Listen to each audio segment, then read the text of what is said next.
Hi, Broadway Besties, and welcome to From the Mezzanine, the Broadway podcast for the Broadway fans, where we talk about all things Broadway news, Broadway grosses, and let's be honest, all of the tea and gossip that happens week to week in the Broadway stratosphere. And I am your host, Lindsay Stone. Thank you so much for joining me on this week's episode of From the Mezzanine. It feels like it has been forever since we have had the chance to sit down and talk. I know, it's only been 2 weeks, a little less than 2 weeks.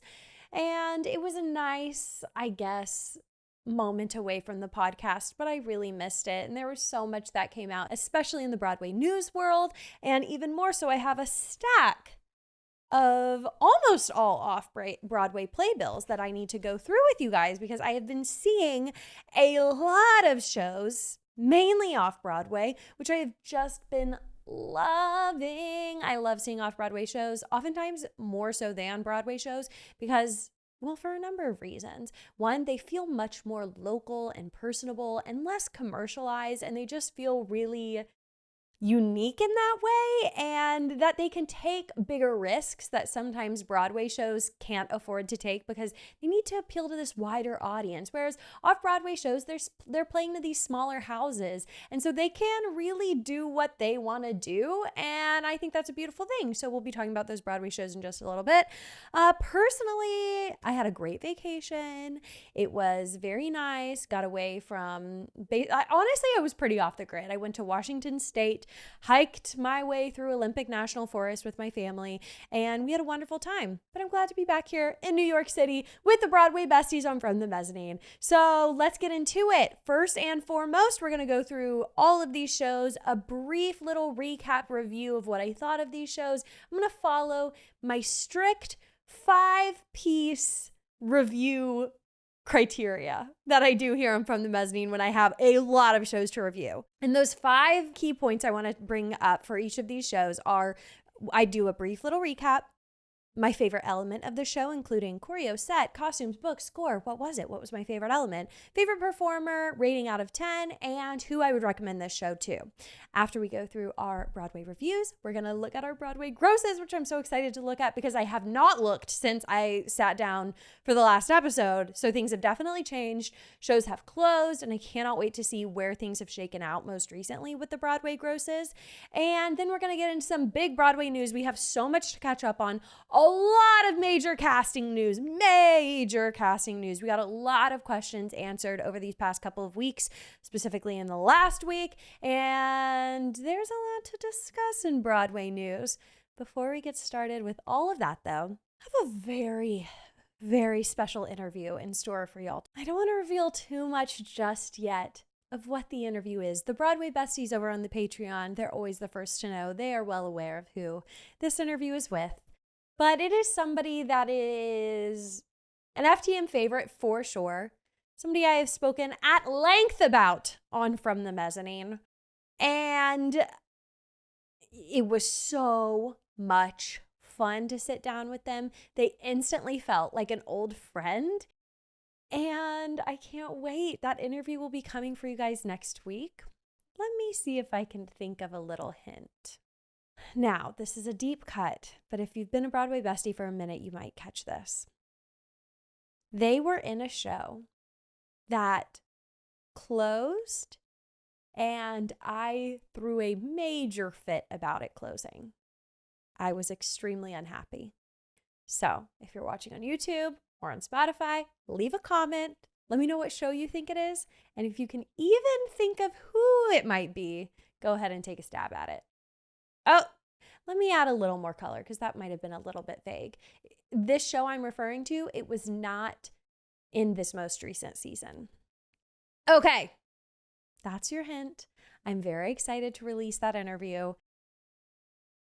But I want to stop teasing it because I don't want to dangle the carrot in front of y'all's faces for too long. Let's get into our review Roundup. So, first and foremost, I want to chat about Joy. This is a show playing at the Laura Pels Theater. Right now, it is scheduled to be playing through August 17th. It is starring no other than Miss Betsy Wolfe herself. We love her as the original Anne Hathaway and Anne Juliet. And this show, my greatest takeaway from it was that this show is Betsy Wolf's heart and soul. She has so much passion for the show, and it comes through in her performance. I can just tell that this is a very special story for her to tell. It follows this woman who maybe some generations would be familiar with who Joy is. I was not, but it's set in the 90s era when QVC on cable TV was so huge. And this lady, Joy, she is the inventor of the Miracle Mop. So it's the story about how she created it, what was going on in her life at this time. It, I think, was a book, but I know that it was a movie where Jennifer Lawrence played the role of Joy, and now it is a musical. Like I said, my favorite thing was, of course, just to see Betsy shine on that stage so brightly. But other than that, I loved the ensemble of this show. It was a huge cast, especially for an off-Broadway musical. They are throwing some really big punches in this show. They are taking really big leaps, and I think that it pays off. Do I see it coming to Broadway? I could see a world in which it tried to come to Broadway, probably in a smaller theater, maybe something like The Booth, but I don't think it should come to Broadway, but I think it was a magnificent off-Broadway show. I thoroughly enjoyed the story. I really loved the little girl who was in it. She was so remarkable, and she was making me cry because I could tell she was just having so much fun on that stage with Betsy, and she was learning so much. It was really beautiful to see. That little girl's name is Honor Blue Savage, and she was remarkable. But I really enjoyed the story, like I said. I loved the ensemble. My favorite performer, Miss Betsy Wolf, and my rating out of 10, I would give it an 8 out of 10, and I would recommend it to women who are in the mood to be inspired, because that's how I felt leaving. I felt super duper inspired to go take on the world. But I would also recommend it to all ages. It definitely was not, PG-13 in any way. It was very PG. And I also learned a lot because I wasn't familiar with who Joy was and her story. But mostly I left feeling like, wow, if she could do that, I could do anything, which is a really nice way to leave a Broadway show. Next up in our review roundup, a play that could not be more different than Joy, but I am so obsessed with it. It is Dilaria. This is playing at the Daryl Roth 2 theater. So not where Titanic was, but they have a smaller, I guess, sister theater that's attached to the Daryl Roth theater. And so it's a smaller, more intimate venue. This story, people are asking me what it's about. I'm like, when I'm going to tell you what it's about, you're not going to want to go and see it. It is about this attention-obsessed young woman, and she is psychotic and as narcissistic as it comes. I've never seen anybody portray a lead role so unlikable, and for those reasons, it was extremely distinct and memorable. And this lead actress who plays Dilaria, her name's Ella Stiller, and she is the daughter of Ben Stiller, who, when I went to see this play, we're sitting down, we're ready for the show, me and my friend. In walks Ben Stiller. I had no idea Ella Stiller was in this. Where's he going? Ben Stiller? Mr. Zoolander? Mr. Blue Steel? Mr. Night at the Museum? Mr. Everything, okay? I was shocked. He looks amazing, by the way. He's coming right towards me. Ben Stiller's going to sit next to me. And he did. He sat directly to my left. I was overthinking everything. I did not talk to him. I did not say a word. I wanted him to enjoy, but I made up this entire scenario in my head while he was sitting next to me of why he was there. So I was like, this is really interesting that he's at this very small, intimate theater to see this show about these very chaotic young women. It's an interesting choice. Okay. So my scenario that I made up, I was like, he's definitely here because he's looking at what plays he wants to produce, what he's going to put on Broadway. And so he's looking at this to produce. So with that in my head, I was being the best audience member ever. I was laughing. I was into it, but I was also like, okay, not too much. I don't want to distract Mr. Ben Stiller because he does have a decision to make if he's going to produce this. Anyways, after the fact, we were like, why was Ben Stiller there? And we're looking at this and we're like, oh, Ella Stiller. That explains it. His daughter is in it. Who knows? Maybe he's a producer. I don't know. I don't care. He was there to support his daughter, who was an amazing actress. And what a fun role to play, to be able, I assume nobody on earth is as psychotic as this lead girl is that she portrays. But how fun to just get to act like that, act like a complete psychopath for what I assume is 90 minutes. It was amazing. I really loved the play. It took a lot of twists and turns. Right now, Tessa Albert, I think that's her last name, Tessa. She's from All Nighter, the play that recently closed that I was obsessed with. She just took on the role of Chiara Ariella, who is now in John Proctor's The Villain, who took over for Sadie Sink. So the cast has switched up a little bit since I saw it, but for the girlies, Christopher Briney is in this play, and he is the heartthrob of The Summer I Turned Pretty, and he was really good in this play. I never have seen The Summer I Turned Pretty, but I was really impressed with his performance because I underestimate people. That's what I learn every time I come on this podcast and like talk to you guys. I'm like, you know what? I didn't expect him to be as good as he was, but he was amazing. He was really funny and amazing actor. Who would have thought? He's on a humongous Hulu show, Netflix show, I don't know. And yeah, he deserves it because he's a great actor. He was amazing in this. So definitely, if you can, and if this sounds intriguing to you, I cannot recommend it enough. If you liked All Nighter, if you like John Proctor as The Villain, I feel like you'll really like Dilaria. It is playing at, like I said, the Daryl Roth 2 Theater through August 8th. I hope it gets extended.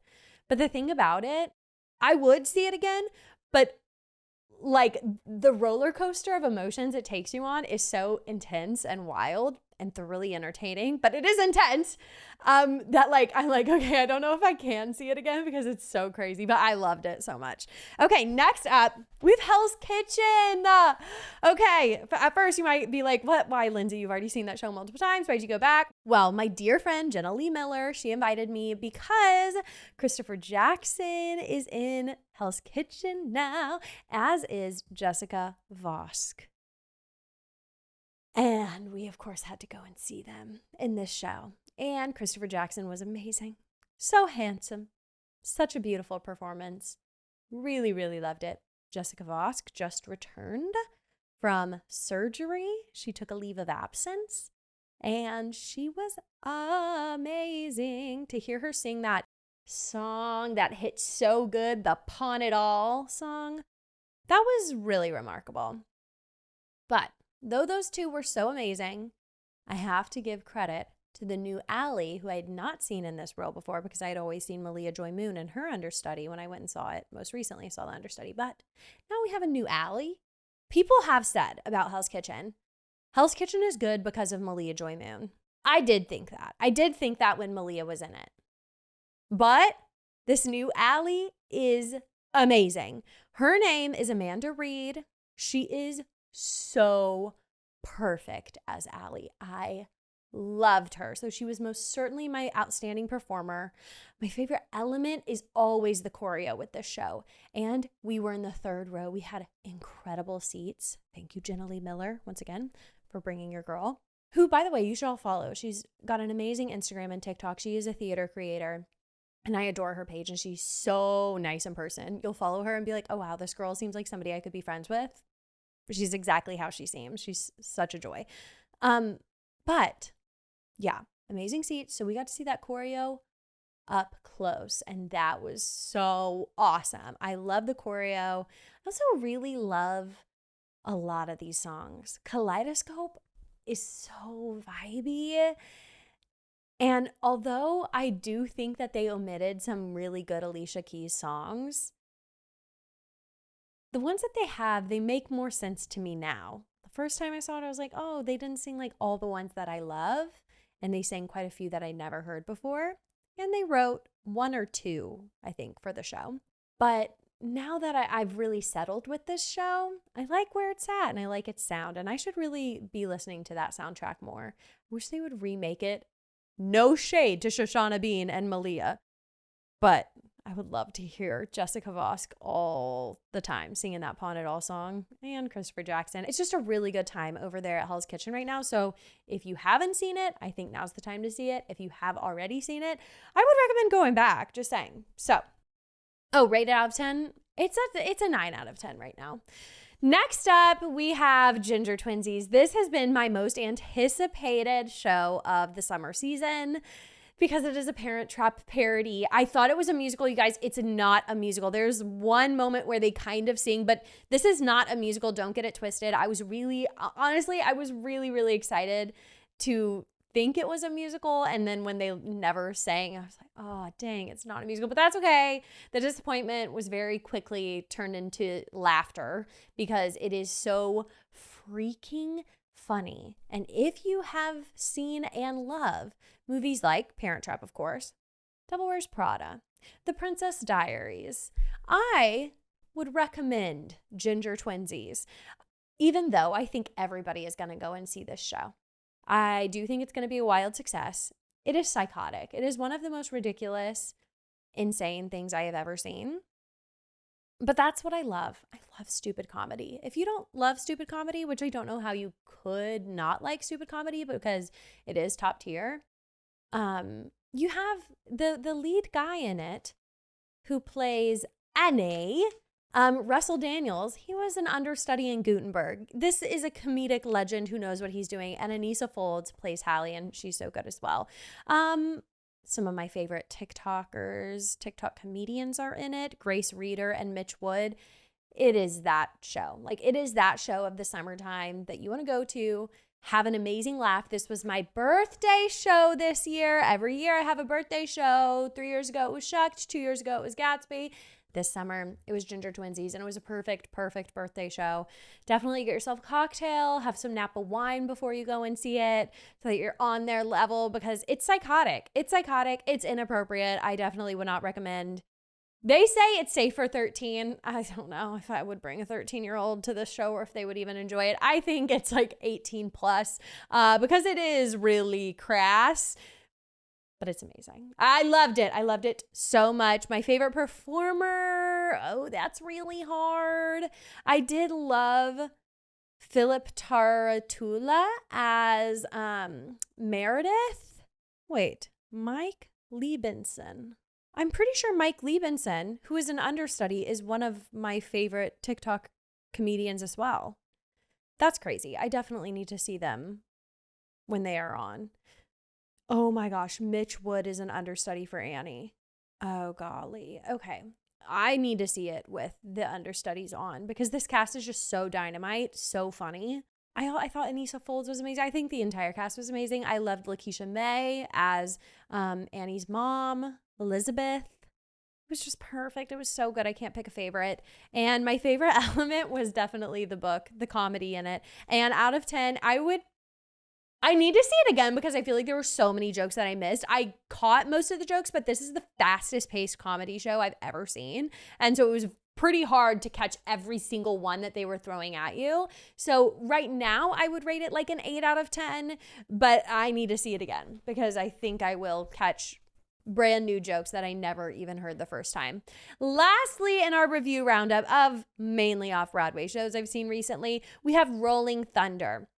So to let you guys know a little bit about what this is, it is a rock documentary concert style musical that recounts the Vietnam War. And it actually took real letters and real interviews with Vietnam veterans in order to make this musical. So it's very authentic. It's telling a very true story, which I think is very cool because I love historical musicals that teach us something that we didn't know before. And I definitely learned a lot from this musical.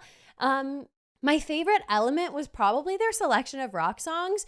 As somebody who, I wouldn't say I'm a rock fan, I wouldn't say that I know a lot of rock songs. Predominantly, these are songs from the 60s and 70s. I would say that their selection of songs I loved, and I probably knew half of them, which was surprising to me. I did not think that would be the case. My favorite performer, oh, that's really hard. I did not get to see Cassidy Pope, who was recently in Titanic. She won The Voice on season 3, but I had her understudy on. My favorite performer, it's Daniel Yearwood. He was so good. He's from Sweeney Todd, and he was amazing in this show. My rating out of 10, I would probably give it a 7 out of 10. I enjoyed it. I had a good time. I was bopping my head, and I have some of those songs still stuck in my head today. It is playing at the New World Stages up until September 7th, so you don't have too long to see it. I don't think it's going to transfer to Broadway, so if you want to, I would definitely catch it while you can. Well, Broadway Besties, let me take a deep breath because that was our Broadway review roundup, rapid fire. Next, let's get into our Broadway grosses. I'm very excited for this because, as I said, I haven't even remotely been looking at these grosses for the past few weeks, so I feel like I'm about to be completely surprised by what I see. This is for the week ending on July 20th. First up, we have... Oh, wait. Oh, my gosh. I thought it was Sunset Boulevard, but I just hadn't filtered my order yet. Okay. I was about to be like, whoa, in their last week. Ah, that would have been crazy. No, sorry. False alarm. Wicked is our number one, grossing $2.3 million last week and with a capacity of 100%. Lion King is 2 and Hamilton is 3. We're back to our original 3, y'all. What can I say? Sunset Boulevard, though, they had a very successful week and they grossed just under $2 million. They're a number 4. And they had 100% capacity. Aladdin is 5. Okay, touristy. MJ is 6. Okay. Yep, it's looking very touristy right now. 7 is maybe Happy Ending. Oh, that's amazing with 102% capacity. Oh, wow. They are grossing so much. $1.3 million. Maybe Happy Ending is here for the long haul. Oh, I'm so excited. We're going to talk about that more in the Broadway news. Next, we have Just in Time at number 8. That's really great for them. Death Becomes Her is 9, and The Outsiders is 10. Okay, time to look at what is at the bottom, because I have a feeling it's going to be surprising, given what our top 10 was. Call Me Izzy is at the very bottom. Oh, God. Wow, it barely grossed over $100,000, and it had 30% capacity. That's, like, extremely crazy. I don't know what to say about that. Pirates of the Penzance musical is right above it. They're closing soon. So that's fine. They had 97% capacity, so whatever. Chicago's at the bottom. 6 is at the very bottom. Operation Mincemeat is at the bottom. And Gypsy is at the bottom.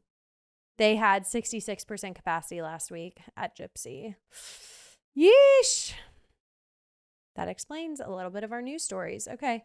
That was like kind of a crazy Broadway grosses. We had some surprises in the top 10, but primarily it's clearly the summer season and a lot of the touristy shows are really grossing a ton. And at the bottom, we have a random assortment. I'm surprised Operation Mincemeat is there at the bottom. And of course, I'm surprised that 6 is so low. It's only a matter of time. I did go to Broadway in Bryant Park this past week, and I do love the live theater aspect of Broadway in Bryant Park. It's so fun. We got to hear from 6, Hamilton, Moulin Rouge, The Outsiders, and Buena Vista Social Club, and probably some other ones that I'm forgetting. It was a lot, and it was so packed, but it was so hot, you guys. It was blister. You might not be able to tell, but I am super sunburned. Eek. Can we do it any other time of the year? That's what I was thinking the whole time. I was like, why are there 500 people on this lawn right now listening to this when we're in the direct sunlight in July and it's like 100 degrees? I would love for us to do it at any other time of the year. Please give me a fall Broadway in Bryant Park. Would there be more people? Well, maybe, but you'll have less tourists, being that it's not in the summer, but maybe more people because it's nice weather. Anyways, the weather was not stopping anybody. We were all out there sweating and burning, but it was awesome. I loved hearing all of their performances. Why I brought that up is 6 performed, and it was just that little reminder that I needed that show was it. That show was so good, and I really should see it on Broadway. And the thing is, once they announce that they're closing, which, knock on wood, I do think is imminent, I think it's going to sell really, really well. So maybe I should go while I can, because they do have Rush, which I did not realize. Like, also, well, I'm not sure if it's Rush or if they sell student tickets at the box office. It's one or the other, but I do need to make my way out to go and see 6 before it's too late. Okay, next up in our Broadway news, we have some major casting news we need to break down together. So, first and foremost, Andrew Barth Feldman is going to be stepping in as our Oliver in Maybe Happy Ending, taking over the role from Darren Criss. So here's the facts of the matter. Andrew Barth Feldman, we love him. The last time he was on Broadway, it was in Dear Evan Hansen. He was super beloved for that. He was definitely a fan favorite, Evan, and a lot of people just obsess over him because of his Jimmy Awards performance. At this point, he is Broadway royalty, and I don't know how old he is. He's probably like 24, 25 or something. And to have reached the status that he has is really insane at his age, to be so well known and well loved and have really only been on Broadway in Dear Evan Hansen, and to already have such a fan base is really insane. But he's going to be our Oliver starting September 2nd, and he will be doing a 9-week limited run through October 1st. So honestly, it's super duper short, 9 weeks. Will I get tickets? Looking at that Broadway grosses, probably not. And the Andrew Barth Feldman stands are definitely going to come out for it. But you know what this means? Darren is leaving. Darren Criss is leaving, maybe happy ending. And that breaks my heart.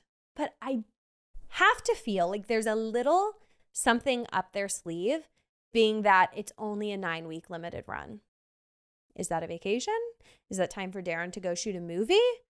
Will Darren come back? And I think it could be safe to say that he might. This show is his heart. He loves it so much. And I think I have the Aaron Tveit, like, they always come back mentality. I'm like, he always came back to Moulin Rouge. Would I always go see like what was supposed to be his last performance? Yes, I would. But he's always come back. So now I almost feel like when you know somebody has a deep connection to a role and to a show, I feel like they'll come back. And 9 weeks, it's not indefinite. If it said Andrew Barth Feldman indefinitely is our next Oliver, then I would have a lot more stronger feelings about this casting. But since it's 9 weeks, I'm like, okay, this is cool. It's for a moment. It's not for forever. And potentially Darren can come back. A very cool aspect to this casting as well is that Andrew Barth Feldman and Helen J. Shen have been in a very happy relationship, what the public perceives as a loving couple. We don't actually know. Why am I like painting it with like a weird brush? Okay, sorry about that. I just love them. I ship them. I think that they seem to be super happy and cute, and I love them together. Helen J. Shen is, of course, the other helper bot, so they will be recreating a love story on stage that I think is going to be really cute to see, and I'm excited for that aspect because Andrew Barth Feldman said in a statement, quote, "I am so in love with this show and with Helen J. Shen." He goes on to say, quote, "I've been a +1 on this Broadway journey from the beginning, and this brilliant team and beautiful company have already become such a big part of my life. That they trust me with this role and are giving me the ridiculous gift of sharing it with Helen is an honor beyond words," quote. That is so cute. I know that this role means the world to him. I know that he realizes the gravity of this role of Oliver and how beloved Oliver is and the show is, and the reception has just been so wonderful, especially in these last few months after the Tony Awards. And so I know he's going to handle it with care, handle Oliver with care, and hopefully give the role back to Darren in 9 weeks. I don't know. I do want to touch on, there's a lot of discourse online, a lot, that this is a racially insensitive casting, that Oliver should be played by somebody of Asian descent. I agree with that. I totally, like, what I want for the role, it's somebody who aligns with the culture of maybe happy ending. But this is happening. I know Andrew Barth Feldman is going to handle this role with grace and care, and it's only for 9 months. And I think it's a beautiful thing that he's stepping into the role. And hopefully, if it's not Darren that steps back into the role, I do hope that it's somebody of Asian descent, because I think that's essential. We obviously need more people of color on Broadway, and this is a clear role that I think should be played by somebody as such. But at the same time, I don't know that casting directors see it as that, because it doesn't necessarily have to be somebody of Asian descent. So I don't know. It's definitely a very layered issue. And personally, I'm just choosing to not be outraged about it and to be happy about it, because it's only for 9 weeks. And I think Andrew Barth Feldman is going to be a really, really great Oliver. And I'm so excited. Yeah. So that's exciting. Let's move on to our next piece of Broadway news. Trevor Wayne, who many of us, I'm sure, have seen play Ponyboy because he is the understudy in The Outsiders. Trevor Wayne will be replacing Brody Grant when Brody leaves The Outsiders. Okay, first and foremost, I'm super psyched that they are bringing somebody that is already within their cast, that is the understudy, into the titular role of Ponyboy Curtis. I think that's awesome. I love when shows value the cast they already have and they don't pull from, say, somebody of celebrity to place them into this role. I love when understudies get to naturally fill in to that lead role. I think that's a beautiful thing that should certainly be done more on Broadway. Am I happy about Trevor Wayne stepping into the role? That's besides the point. I have seen Trevor Wayne as Ponyboy probably as many times as I've seen Brody Grant as Ponyboy. I love Brody Grant's Ponyboy portrayal. I think he's amazing. I think he really hits all the comedic parts. I think he's really authentic. I think he has this naivety to him, but also this strong passion that Ponyboy needs to have, that creative wit. I think Brody is an amazing Ponyboy. So I'm really disappointed he's leaving The Outsiders. I did not see Trevor Wayne filling in this role. I just didn't. I've seen him, like I said, and for lack of better words, and just to be honest with all the Broadway besties, I don't love his portrayal of Ponyboy. He has gotten better. Since I saw him in the early days, when maybe he had only been doing the understudy duties for maybe a few weeks, I don't know. He was weaker. But the last time I saw The Outsiders, which was back in June, he was much better. But still, I think he needs to see what Brody does and maybe get some tips. Of course, he should make the role his own. That's what I was saying. But I just think that there are certain elements to his portrayal that are lacking. For example, I don't think he hits the comedic lines very well. For example, just keep saying, for example, I don't want The Outsider fans to come for me, okay? I know you guys just know I'm coming from a good place. I'm a Broadway girl with opinions, all right? That's why I have a podcast. Like the lines such as, I'm genuinely a pretty artistic person. He doesn't say it in a funny way, and it doesn't get a laugh. When that line is supposed to be delivered like in such a naive way that it's funny, he doesn't do that. He says it in a very genuine way when I don't feel like that's how the line was written. Or like when he dyes his hair and he goes, "You're telling me," and he like points to his hair, like it doesn't get a laugh. I just don't think he has that comedic punch in him. But I could stand to be corrected. I have seen his performance change and evolve, so I'm going to hold space that he can be that Ponyboy that I want to see on the stage. But if he's not, that's okay. I love a lot of other things about The Outsiders. I don't need to love Ponyboy the most, but I have to be honest with you guys. I was hoping that it would either be Josh Strobel, because I have never seen him as Ponyboy, but I've heard really good things. And I heard him sing at Broadway and Bryant Park, and I thought he was really good. So I was kind of hoping it would be him or somebody new or somebody else in the cast. That would be weird if they brought like Dan Barry on to be Ponyboy, but it'd be kind of amazing too. Anyways, that was a shock. And I can't lie, I'm disappointed, but it is what it is. Brody Grant is going to be departing from the great production of The Outsiders on September 21st. I know that is going to be a hard day for a lot of us girlies. And Trevor will be stepping into the role on September 23rd. I'm excited to see what else Brody Grant does in his career. And like I said, I'm holding space for Trevor Wayne, that he can prove me wrong. Next, in this vein of Outsiders news, this is going to be a long episode, by the way. I can already tell because there's a lot to catch up on, guys.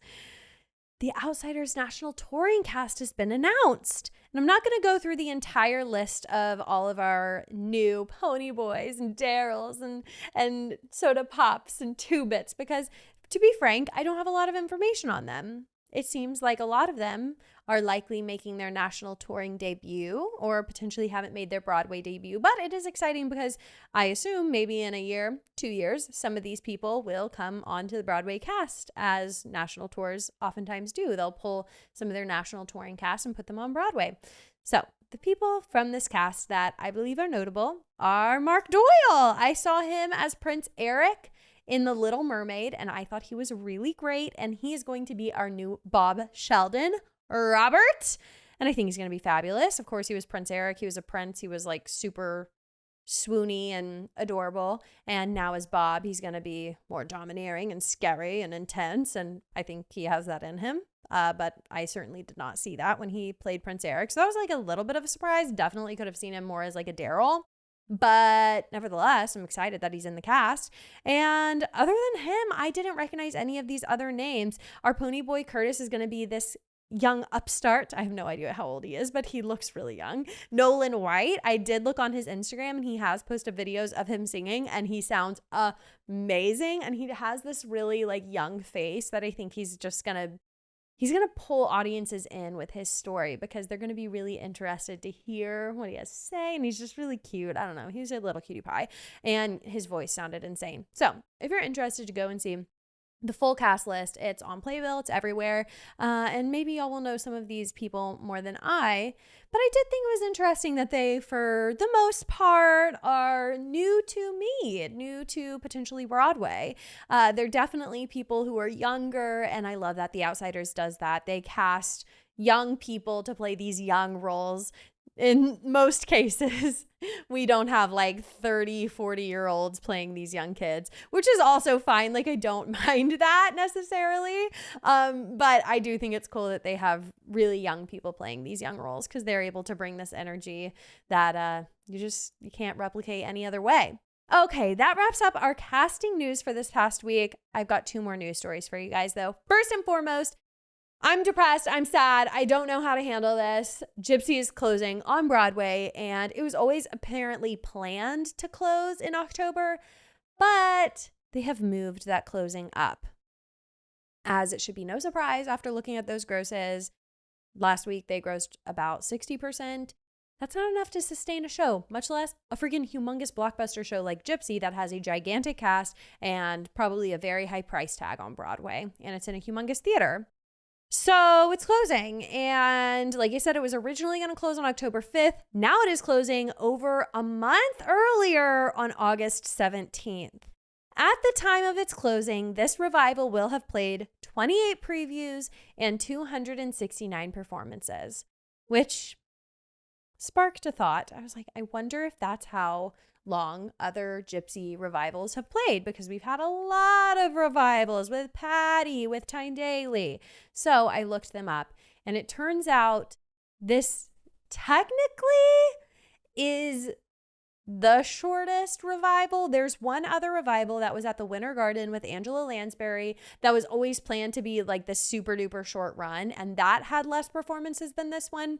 But to not be able to fulfill your full run schedule, it's not a great thing at all. It's really shocking, really shocking to me that they haven't been doing as well as definitely they thought that they would do, and as well as I think that they should be doing. I think that they should be doing much better than they are. It's unfortunate that they had to close so early. So I've been talking, of course, that's all I do, to other people, of course, about this show. And it just seems like for the majority of people, there's some aspect of Gypsy that they're disappointed in. And I feel like this is most often with people who have more allegiance to these other revivals or a greater familiarity with these previous revivals, which I didn't have. I did not know what Gypsy really was until I saw this show. And so I think that's why I love it so much, because I don't have any preconceived version of this in my head of what it should be versus what this is. And it's just evident to me that Sunset Boulevard, because of course, apparently we have to keep comparing these two until the end of time, but it's just evident that that was publicly received so much better than Gypsy. And it kind of felt like if one succeeds, the other can't. And Sunset went out with the biggest bang ever and did really, really well up until the bitter end. And it's sad that Gypsy is moving up their closing date because they can't sustain it. I think it's a remarkable production. I love it so much. It's one of the greatest moments I've had seeing a Broadway show. I would say Audra's performance in this is the best performance I may have ever seen. And I love it so deeply. I love Jordan Tyson. I love Joy Woods. I love Audra McDonald. I love Danny Burstein. I think it's perfect, and I'm disappointed that it has to close early, and I'm sad it's not the greatest, most highest grossing Gypsy revival of all time, because when they announced, does everybody remember where they were when they announced Audra would be our Mama Rose? It was, in all my years, my 3 years of doing From the Mezzanine, I have never seen a bigger outcry of excitement for a show announcement as Audra Gypsy. Everybody was beside themselves with excitement.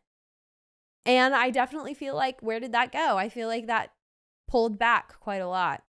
So I definitely think people were disappointed. That's what my friends have said. They made choices that we just weren't happy with. And everybody's got their opinion. I respect it.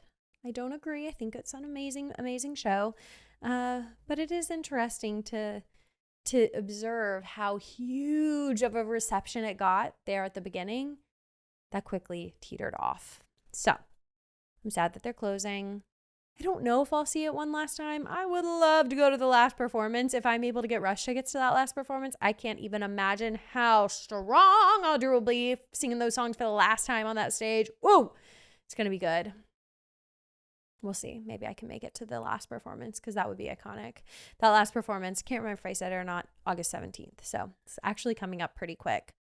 And our last news story for this great big week in Broadway news, it is that John Proctor is the Villain is being developed into a movie. And I think this is genius. It has already garnered so much appeal. Everybody's talking about it. It's everybody's favorite show on Broadway right now. No doubt about it. Everybody is talking about John Proctor as the Villain.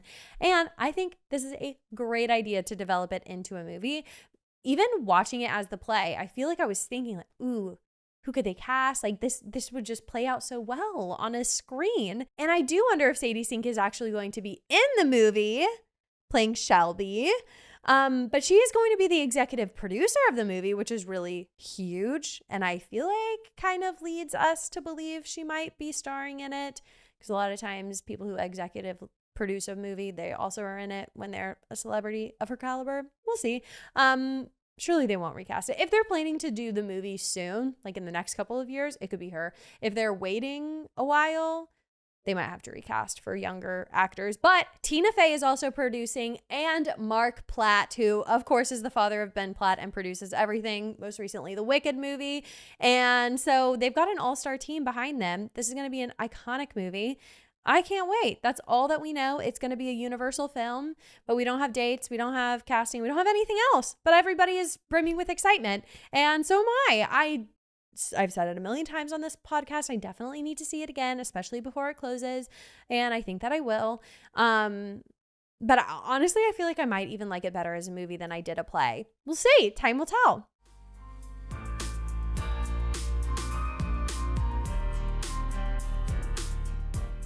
Okay, Broadway Besties, that is this episode of From the Mezzanine. Thank you so much for listening or watching. Wherever you are watching, I really appreciate it. Next week, I'm so excited to reveal who my interview is with. So make sure you tune in next Tuesday for that.